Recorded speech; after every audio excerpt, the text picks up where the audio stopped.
Hello friends, welcome to target and goal. Friends, GS का ये 7वां प्रैक्टिस सेट है जूनियर असिस्टेंट के लिए और इसके जो प्रश्न हैं बहुत ही बढ़िया है। देखिए, ये मैं अपने अनुभव से बताता हूँ क्योंकि मैंने 1262 का जो एग्ज़ाम हुआ था, 1262 जिस पोस्ट में थी उसको मैंने क्वालिफाई भी किया है, टाइपिंग भी क्वालिफाई किया है और अभी फाइनल रिजल्ट तो नहीं आया है, उसका डॉक्यूमेंट वगैरह मैंने अभी सबमिट किया है, डॉक्यूमेंटेशन हो चुका है। तो उस अनुभव से भी मैं आपको बता रहा हूँ कि प्रश्न जो है इसके काफ़ी बढ़िया है और इस पूरी सीरीज का आप हर पोर्शन का जो प्रश्न है काफ़ी बढ़िया है, उसको आप पूरा देख सकते हैं विश्वास से। और जो प्रीवियस ईयर के और आपको मिल जाए, किसी भी उसका मिल जाए, हमने भी देखिए 2025 में जो एग्ज़ाम हुए हैं उनका भी हम एक पूरा सेट जो है उसको हमने हल कराया है, तो उसको भी आप ज़रूर देखिएगा। क्योंकि देखिए, आयोग क्या करता है कि जैसे प्रश्न किसी एक दूसरे एग्ज़ाम में पूछ रहा है वैसे ही लगभग पूछता है। और ये जो प्रश्न यहाँ पर बनाए गए हैं ये अधिकांशतः PYQ से भी लिए गए हैं। PYQ का मतलब ये है सिर्फ जूनियर असिस्टेंट नहीं बल्कि अन्य जो एग्ज़ाम कराता है आयोग, तो उससे भी क्या किया गया है, इसमें लिया गया है। और करंट वाले प्रश्न भी जीएस में शामिल किए गए हैं और यूपी का जो हम पढ़ाते हैं उसमें भी शामिल किए गए हैं। तो चलिए देख लेते हैं जीएस के क्या प्रश्न है। देखिए, तो देखिए इसमें प्रश्न है कि समुद्रगुप्त की प्रशस्ति संस्कृत में एक कविता के रूप में किस कवि द्वारा रचित थी जिसे इलाहाबाद में अशोक स्तंभ पर अंकित किया गया था। तो ये पूछ रहा है कि भाई जो प्रयाग प्रशस्ति है उसको किस कवि ने लिखा था।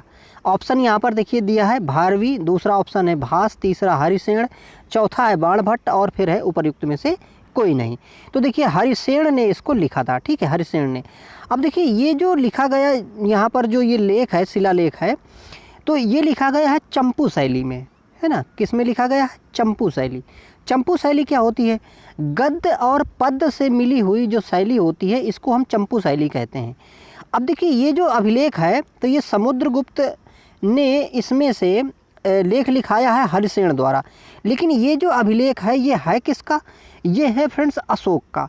तो अशोक का भी इसमें से जिक्र किया गया है। इसके बाद में देखिए कुछ मुगलों का भी इसमें से जिक्र है और यहाँ पर हम देख रहे हैं कि समुद्रगुप्त का भी इसमें से जिक्र है या समुद्रगुप्त का भी जो लेख है इसमें से लिखा गया है, ठीक है। तो इस प्रकार से, और ये देखिए ये कहाँ पे है? इलाहाबाद यानी प्रयागराज में वर्तमान में ये स्थित है। और ये जो अकबर का किला है तो अकबर ही इसको क्या है कि यहाँ पर स्थापित किया था, लेके आया था ये। तो ये जो अकबर का किला है वहीं पर इस प्रशस्ति को क्या किया गया है कि रखा गया है, या इस लेख को वहाँ पर सुरक्षित करके रखा गया है। अगला प्रश्न देखिए पूछा गया है 1942 में विंस्टन चर्चिल द्वारा गांधी जी और कांग्रेस के साथ समझौता करने का प्रयास करने के लिए किसे भारत भेजा गया था। ऑप्शन है देखिए यहाँ पर सर स्टैफोर्ड क्रिप्स, दूसरा है लॉर्ड रिपन, तीसरा है यहाँ पर लॉर्ड माउंटबेटन और अगला ऑप्शन है इसमें लॉर्ड लिनलिथगो और फिर है उपर्युक्त में से कोई नहीं। तो इसका सही ऑप्शन देखिए क्या है? सही ऑप्शन है सर स्टैफोर्ड क्रिप्स।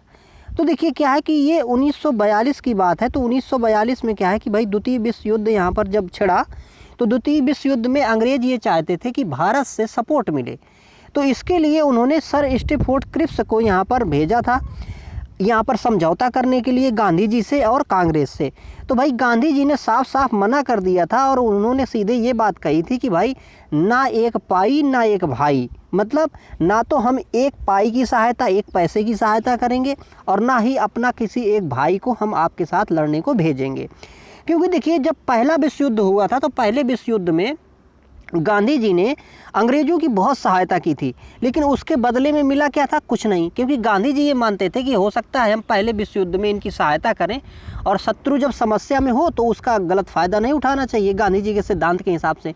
तो गांधी जी ने काफ़ी ज़्यादा सहायता की थी उसमें से। तो गांधी जी को भर्ती सार्जेंट भी कहा जाने लगा था उस समय। लेकिन जब द्वितीय विश्व युद्ध हुआ तो गांधी जी तब तक जान चुके थे कि भाई अंग्रेज़ जो हैं बहुत ही मतलब निकम्मे किस्म के हैं और इनसे कोई किसी तरह की आशा नहीं की जा सकती है। तो दूसरे विश्व युद्ध में उन्होंने स्टैफोर्ड क्रिप्स को यहाँ पर भेजा था 1942 में, लेकिन यहाँ पर कोई सहायता उनकी नहीं की गई थी। दूसरी बात देखिए इसी प्रश्न में एक चीज़ ये छिपी हुई है कि क्रिप्स प्रस्ताव कब आया था, ये प्रश्न पूछा जाता है। तो क्रिप्स प्रस्ताव कब आया था? ये 1942 में आया था, ठीक है। अगला प्रश्न देखिए है, प्रश्न है संविधान का कौन सा अनुच्छेद राष्ट्रीय अनुसूचित जाति आयोग से संबंधित है। ऑप्शन देखिए दिए हैं यहाँ पर अनुच्छेद 326, दूसरा ऑप्शन 333, अनुच्छेद 333, और सी ऑप्शन है यहाँ पर अनुच्छेद 330। फिर है अगला ऑप्शन अनुच्छेद 338, और फिर उपरोक्त में से कोई नहीं। तो देखिए कौन सा आयोग जो है, कौन सा अनुच्छेद जो है ये राष्ट्रीय अनुसूचित जाति आयोग से संबंधित है, ये है अनुच्छेद 338। अनुच्छेद 338 जो है ये बात ये कहता है कि भाई एक राष्ट्रीय अनुसूचित जाति के लिए एक आयोग बनाया जाएगा, और वो जो आयोग है वो क्या करेगा कि भाई जो किस तरह से हित किया जा सकता है अनुसूचित जाति का, उसके बारे में काम करेगा। अब देखिए पहले क्या था कि अनुच्छेद 338 के तहत ही एससी और एसटी दोनों के लिए कंबाइंड रूप में ये अनुच्छेद काम करता था। बाद में यहाँ पर देखिए संविधान में मतलब संशोधन किए जाते हैं और एक अनुच्छेद आता है अनुच्छेद 338 का। तो ये यहाँ पर एसटी के लिए जिस तरह से 338 अनुच्छेद व्यवस्था करता है अनुसूचित जाति के लिए, वैसे 338 का जो है ये अनुसूचित जनजाति के लिए यहाँ प्रावधान करता है। ठीक है, अगला प्रश्न देखिए। प्रश्न है भारत में न्यूनमती स्थान निम्नलिखित में से किस उद्योग से संबंधित है? तो न्यूनमती स्थान किस के लिए प्रसिद्ध है? ऑप्शन देखिए यहाँ पर दिया गया है कपड़ा उद्योग, दूसरा है प्लास्टिक उद्योग, तीसरा नमक उद्योग, और चौथा है यहाँ पर पेट्रोलियम उद्योग, और फिर उपरोक्त में से कोई नहीं। तो देखिए जो न्यूनमती है ये न्यूनमती है पेट्रोलियम उद्योग से संबंधित, क्योंकि यहाँ पर न्यूनमती देखिए असम का ये जगह है, कहाँ की? असम की है, और यहाँ पर एक रिफाइनरी लगी है, मतलब तेल शोधन कारखाना लगा है। तो तेल शोधन कारखाना भाई क्या करता है कि वहाँ पर जो कच्चा तेल होता है तो कच्चे तेल को रिफाइन किया जाता है और उससे फिर अलग अलग तेल निकाला जाता है। क्योंकि देखिए जो कच्चा तेल आता है, कच्चा तेल ऐसे ही उपयोग में नहीं लाया जाता है, उसको क्या किया जाता है कि यहाँ पर किया जाता है उसका शोधन करने पर फिर जैसे मिट्टी का तेल अलग निकाला जाएगा, डीजल, पेट्रोल, और हम जो ये ग्लिसरीन वगैरह लगाते हैं चेहरे पे, ये सारी चीज़ें इसी पेट्रोल से निकलती हैं। इसी को आप देखे होंगे, अगर कभी उसको देखिएगा जो वासलीन जो आती है, वासलीन में लिखा होता है नीचे पेट्रोलियम जेली, है ना, पेट्रोलियम जेली लिखा हो, क्योंकि वो भी एक पेट्रोलियम का क्या होता है, एक पदार्थ होता है। ठीक है, तो ये न्यूनमती जो है यहाँ पर असम में है और ये एक रिफाइनरी है, तो इसलिए ये किससे संबंधित है? पेट्रोलियम उद्योग से संबंधित है। अगला प्रश्न देखिए पूछा गया है भाई, प्रश्न है कोडवा हॉकी उत्सव निम्नलिखित में से किस राज्य में आयोजित किया गया था? तो कोडवा हॉकी उत्सव कहाँ पर आयोजित होता है? ऑप्शन देखिए दिए हैं तमिलनाडु, दूसरा तेलंगाना, केरल, कर्नाटक, और ऊपर में से कोई नहीं। तो देखिए ये क्या है कि ये कर्नाटक में आयोजित होने वाला एक यहाँ का खेल है, कह सकते हैं महोत्सव है दरअसल ये। तो इसमें से एक ये जो गांव है पूरा, इस गांव के सारे परिवार, लगभग 200 परिवार इसमें से हॉकी खेलते हैं एक साथ। ठीक है, इसलिए ये यहाँ पर ये जो कोडवा हॉकी महोत्सव है ये कर्नाटक से संबंधित है, वहाँ का एक महोत्सव है, खेल महोत्सव कह सकते हैं इसको आप। अगला प्रश्न देखिए, मालविकाग्निमित्रम पुस्तक किसने लिखी है? ऑप्शन है देखिए भारवी, दूसरा दंडी, तीसरा है भास, चौथा कबीर, और फिर है उपरोक्त में से कोई नहीं। तो मालविकाग्निमित्रम जो है ये किसने लिखी है? ये लिखी है कालिदास ने, अर्थात उपरोक्त में से कोई नहीं विकल्प जो यहाँ पर सही होगा। तो कालिदास देखिए जिन्होंने मेघदूत लिखी है ना, और मालविकाग्निमित्रम है, ऋतुसंहारम है, ये सब जो किताबें हैं ये उन्हीं के द्वारा लिखी गई हैं, और ये गुप्त काल के कवि थे। ठीक है, जो हमारे कालिदास हैं गुप्त काल के कवि थे, बहुत ही मर्मज्ञ लेखक थे ये। बाकी देखिए यहाँ पर जैसे हम बात करें कि भाई भारवी ने कौन सी किताब लिखी है, तो भारवी की एक किताब बहुत प्रसिद्ध है जिसका नाम है कीर्तार्जुनियम। ठीक है, कीर्तार्जुनियम में किरात और अर्जुनियम, मतलब आपने अगर किरात नाम सुना हो, किरात शिव का पर्यायवाची भी है और किरात जो है शिव का भी। ये जो आप महाभारत अगर देखे होंगे तो महाभारत में जब अर्जुन जो है वो तपस्या करता है शिव की प्राप्ति के लिए, उनके पाशुपात अस्त्र की प्राप्ति के लिए, तो शिव प्रकट होते हैं, तो उनसे वो किरात के रूप में प्रकट होते हैं, तो उनसे वो युद्ध करते हैं, वो एक परीक्षा थी। तो उसी का विवरण जो है भारवी ने अपनी किरातार्जुनियम में बहुत ही मर्मज्ञ ढंग से किया है। अब देखिए एक यहाँ पर दंडी दिए हैं, तो दंडी ने जो वो लिखी है 10 कुमार चरितम। तो 10 कुमार चरितम जो रचना है वो किसकी है? दंडी की है। तो ये रचनाएं भी आपको याद रखनी है ना। भारवी की रचना अभी हमने क्या बात की, किरातार्जुनियम, और दंडी की रचना क्या हमने अभी बात की, 10 कुमार चरितम। यहाँ पर देखिए, और देखिए ये कबीर, तो कबीर का तो कहना ही क्या है, ठीक है। कबीर ने साखी शबद रमैनी लिखा, और कबीर तो कह सकते हैं कि वो सितारा हैं जिन्होंने पूरे विश्व को या पूरे हमारे भारतीय समाज को बहुत ही अमूल्य धरोहर या अमूल्य ज्ञान जो है प्रदान किया है। यहाँ पर देखिए भास की यदि बात करें तो महाकवि भास हैं, इन्होंने स्वप्नवास वदत्ता, है ना, स्वप्नवास वदत्ता नाम की जो पुस्तक है इसने इन्होंने रचना की है, ठीक है। अगला प्रश्न देख लेते हैं। तो देखिए ये भी आप याद रखिएगा, है ना, एक प्रश्न में देखिए जैसे हमने 4 चीज़ें कर लीं तो वो भी हमारा दरअसल कंटेंट का यानी नॉलेज बढ़ाने का ही एक रूप होगा। अगला प्रश्न देखिए, प्रश्न पूछा गया है, भारतीय राष्ट्रीय कांग्रेस के उस अधिवेशन के स्थान का नाम बताइए जहां पूर्ण स्वराज को अपना अंतिम लक्ष्य घोषित किया गया था। ये बहुत महत्वपूर्ण प्रश्न है, ये बार बार पूछा जाता है। तो देखिए पूर्ण स्वराज्य का जो नारा दिया गया था तो किस अधिवेशन में दिया गया था। ऑप्शन यहाँ पर दिए गए हैं, देखिए लाहौर अधिवेशन, कलकत्ता अधिवेशन, बम्बई अधिवेशन, सूरत अधिवेशन और उपरोक्त में से कोई नहीं। तो देखिए पूर्ण स्वराज्य का जो वो किया गया था लाहौर अधिवेशन में। लाहौर अधिवेशन 1929 में हुआ था, और इस अधिवेशन का जो अध्यक्षता है वो हमारे नेहरू जी द्वारा की गई थी, ठीक है। पंडित जवाहरलाल नेहरू ने की थी इसकी अध्यक्षता, और यहीं से पूर्ण स्वराज्य का हमने नारा भी दिया था, और नारा के साथ साथ में हमने पूर्ण स्वराज मनाना भी शुरू कर दिया था। तो हमने कब मनाना शुरू किया था, 26 जनवरी को, ठीक है। तो 26 जनवरी 1930 को यहाँ को, ठीक है, कितने में, 1930 में हमने यहाँ पर पहला जो है स्वतंत्रता दिवस मना लिया था, और तभी से हम 26 जनवरी 1930 से ही स्वतंत्रता दिवस मनाते आ रहे थे। लेकिन हमें आज़ादी जो है, देखिए बाद में जो आज़ादी है वो हमें 15 अगस्त को मिल गई। 15 अगस्त 1947 को आज़ादी मिल गई हमें, तो हमने आज़ादी पाली। तो फिर हमने क्या किया कि 26 जनवरी को यादगार बनाने के लिए हमने इसी दिन अपना क्या किया था कि संविधान लागू किया था, ठीक है। तो ये भी इसको याद रखिएगा। अगला प्रश्न देखिए पूछा गया है, 1881 में केसरी अखबार की स्थापना किसने की थी। तो केसरी अखबार भाई कौन निकालता था। ऑप्शन देखिए यहाँ पर दिए गए हैं हमारे पास। ऑप्शन है देखिए लाल मोहन घोष, दूसरा ऑप्शन है मदन मोहन मालवीय, तीसरा ऑप्शन आनंद चार्लू, चौथा ऑप्शन बाल गंगाधर तिलक, और फिर है उपर्युक्त में से कोई नहीं। तो देखिए ये जो केसरी अखबार है, ये केसरी अखबार कौन निकालता था, ये निकालते थे हमारे बाल गंगाधर तिलक। तो बाल गंगाधर तिलक जो है ये मराठी भाषा में अखबार निकालते थे, जिसका नाम यहाँ पर था केसरी, ठीक है। तो मराठी भाषा में ये अखबार निकालते थे केसरी नाम का। ये एक मराठा अखबार भी निकालते थे, ठीक है। तो मराठा और केसरी ये 2 अखबार जो हैं बाल गंगाधर तिलक द्वारा निकाले जाते थे, ठीक है। अगला देखिए प्रश्न है, इनमें से कौन भारत का कार्यवाहक राष्ट्रपति नहीं था। तो ये जो है देखिए दिए गए हैं 4 विकल्प, इनमें से बताना है कि भाई कार्यवाहक राष्ट्रपति कौन नहीं रहा। ऑप्शन देखिए दिए हैं बीबी गिरी, दूसरा है जाकिर हुसैन, तीसरा है न्यायमूर्ति हिदायतुल्लाह, चौथा यहाँ पर बीडी जत्ती, और फिर उपर्युक्त में से कोई नहीं। तो देखिए यहाँ पर क्या है कि हमारे जो डॉक्टर जाकिर हुसैन रहे हैं, ये डॉक्टर जाकिर हुसैन कार्यवाहक राष्ट्रपति नहीं रहे हैं। राष्ट्रपति तो बने हैं लेकिन कार्यवाहक नहीं रहे हैं, ठीक है। अगला देखिए, हाथ से मैला उठाने के कार्य को भारत में कब से प्रतिबंधित किया गया। ऑप्शन है देखिए 1947, 1952, 1990, 1993 और उपर्युक्त में से कोई नहीं। तो देखिए ये बड़े शर्म की बात है फ्रेंड्स कि आज़ाद होने के बाद भी 1993 में हमने इसके लिए बताओ कानून बनाया था, ठीक है।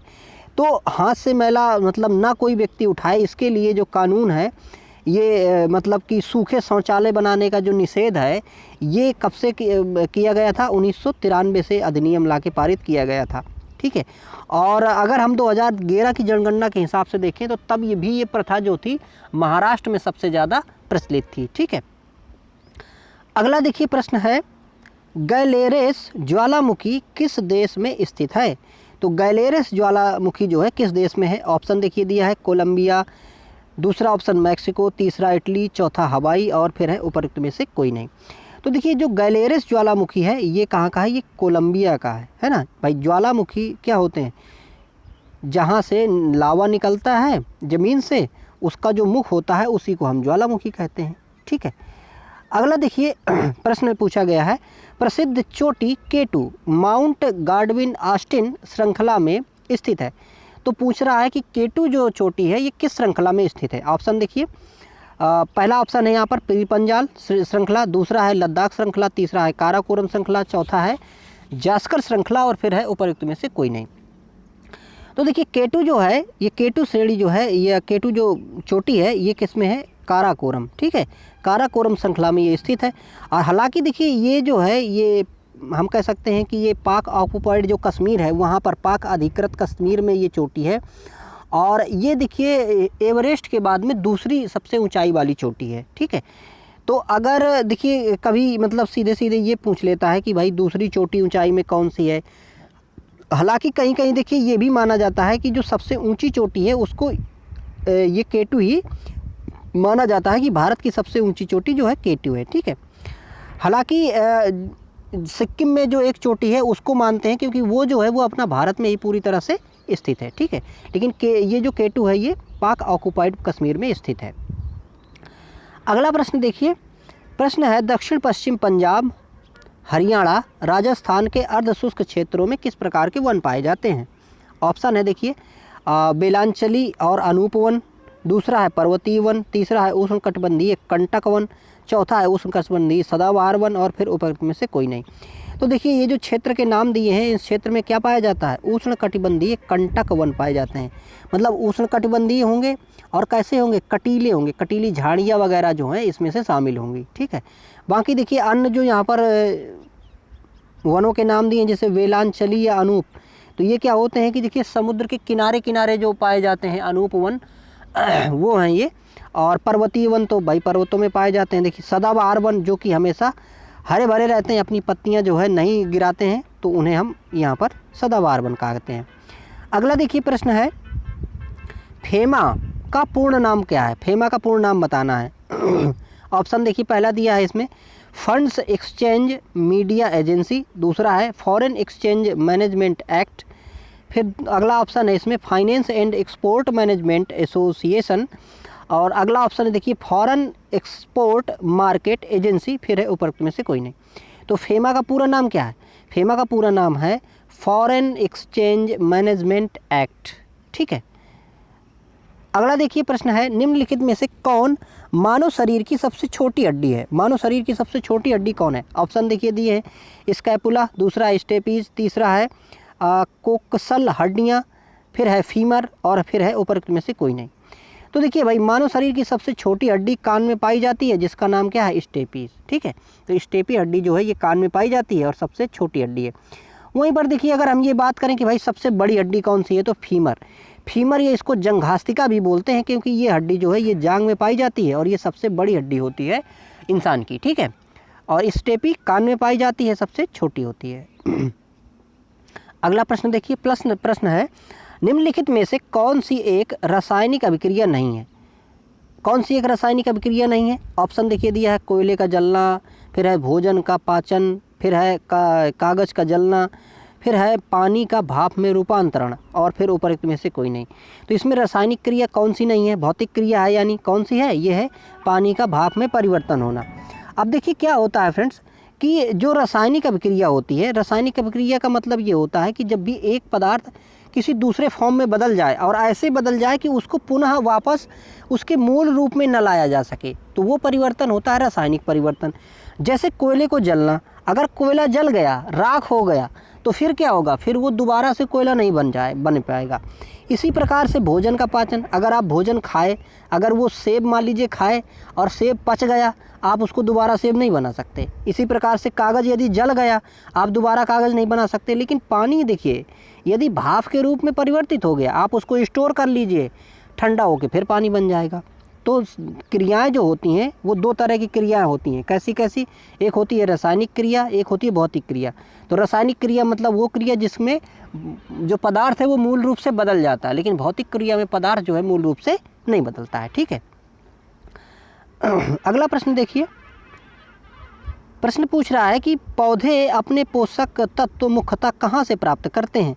ऑप्शन देखिए क्लोरोफिल, दूसरा है इनमें से कोई नहीं, फिर है प्रकाश, फिर है पानी, फिर उपयुक्त में से कोई नहीं। तो देखिए पौधे भाई अपना पोषण जो है मुख्यतः पोषण किससे प्राप्त करते हैं, मिट्टी से प्राप्त करते हैं। अब देखिए ये मिट्टी में पोषण होते हैं, और जो इसमें से देखिए जाइलम होता है पेड़ में, जो इसकी जड़ों में है जो जाइलम होता है, जाइलम क्या काम करता है, जाइलम पानी को ऊपर ले जाता है, साथ में खनिज लवण और जो पोषक तत्व होते हैं उसको भी ले जाता है। तो मिट्टी जो है भाई मुख्य स्रोत है पौधों की पोषण का। इसके साथ साथ में भोजन बनाने की जो क्रिया होती है तो उसमें हम जानते हैं कि भाई क्लोरोफिल लगेगा, कार्बन डाइऑक्साइड लगेगी और सूर्य की रोशनी लगेगी और उससे भोजन बनेगा। ठीक है, अगला देखिए इसमें से प्रश्न है, हाल ही में नवंबर 2024, देखिए करंट का प्रश्न है, किस देश के पर्यटन विभाग ने एक्टर सोनू सूद को पर्यटन के लिए ब्रांड एम्बेसडर नियुक्त किया है। तो ब्रांड एम्बेसडर यहाँ पर देखिए नियुक्त किया गया है, तो किसको नियुक्त किया गया है, मतलब किस देश ने नियुक्त किया है सोनू सूद को? ऑप्शन देखिए श्रीलंका, नेपाल, थाईलैंड और कतर। तो देखिए थाईलैंड में इसमें से क्या है कि यहाँ पर जो थाईलैंड है ये इन्होंने क्या किया है, सोनू सूद को अपना पर्यटन एम्बेसडर नियुक्त किया है। ठीक है, अगला देखिए प्रश्न है, हाल ही में यानी कि नवंबर 2024 में उत्तर प्रदेश के किस शहर में राज्य की पहली डबल डेकर इलेक्ट्रिक बस सेवा प्रारंभ की गई है? ऑप्शन है देखिए वाराणसी, लखनऊ, कानपुर, गाजियाबाद और उपरोक्त में से कोई नहीं। तो ऑप्शन है इसमें देखिए लखनऊ, यानी लखनऊ में डबल डेकर बस चालू की गई है और इलेक्ट्रिक बस है ना, यानी प्रदूषण नहीं करेगी एकदम से। तो ये इलेक्ट्रिक बस है डबल डेकर, ये शुरू की गई थी कहाँ पे? लखनऊ में।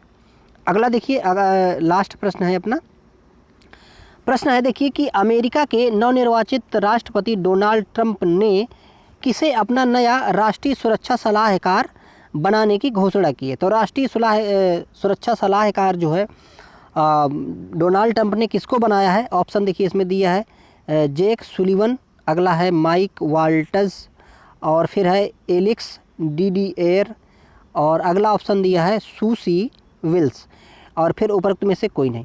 तो देखिए माइकल वाल्ट्ज को इसने क्या किया है कि अपना सुरक्षा सलाहकार नियुक्त किया है। तो देखिए यहाँ पर हमने ये पूरे के पूरे 20 प्रश्न कर लिए हैं फ्रेंड्स। आई होप आपको ये प्रश्न जो है उपयोगी लगे होंगे। उपयोगी लगे क्या होंगे फ्रेंड्स, उपयोगी हैं ही ये। अगर ईमानदारी से आप इनको पढ़ते हैं तो आपके नॉलेज में ज़रूर इम्प्रूवमेंट होगा और एग्ज़ाम में ये आपको हेल्प करेगा। इसके साथ में देखिए जो बाकी भी हम वीडियोज़ बनाते हैं इसमें से आप वो सारे हल कर लीजिए, आपको लाभ होगा। तो मिलते हैं फ्रेंड्स अगले वीडियो में। वीडियोज़ को लाइक भी करिए। Thank you for watching.